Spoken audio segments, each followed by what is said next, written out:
अंतर्राष्ट्रीय हिंदू परिषद राष्ट्रीय बजरंग दल का यह कार्यालय प्रारंभ हो रहा है।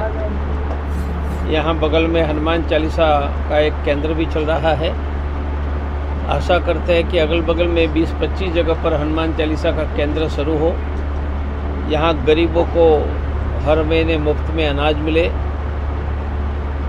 प्राइवेट के मुफ्त में डॉक्टर की सेवा मिले और जगह जगह पर ब्लड प्रेशर शुगर के मुफ्त में कैंप लगे।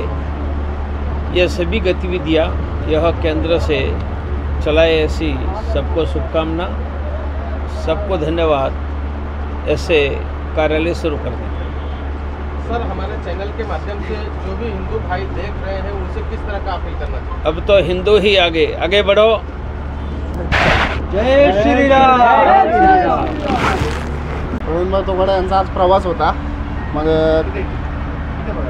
मुंबईमध्ये कालपासून प्रवास चालू झाला होता, तर आज आपण मानपूरमध्ये त्यांना बोलवलं होतं। एक कार्यकर्त्यांच्या भेटीगाठी आणि एक हिंदुत्वामध्ये हिंदुत्व जे नागरिक आहेत त्यांच्यामध्ये पुन्हा एक ऊर्जा निर्माण व्हावा यासाठी आपण इकडे त्यांना बोलवलं होतं।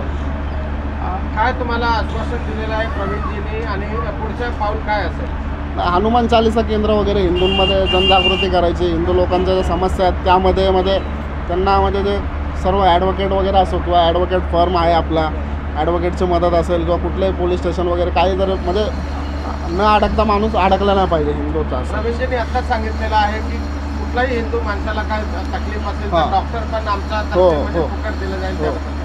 डॉक्टरचा पण संघटनेचा तर्फे डॉक्टरचा पण सेल आहे, ॲडव्होकेट फर्म आहे, परत एक मोठे अनाज म्हणून पण आपलं हे ॲडव्होकेट फर्म वगैरे वेगवेगळे आयाम आपल्या संघटनेमध्ये प्रवीणभाई तोगडे यांनी निर्माण केलेले आहेत।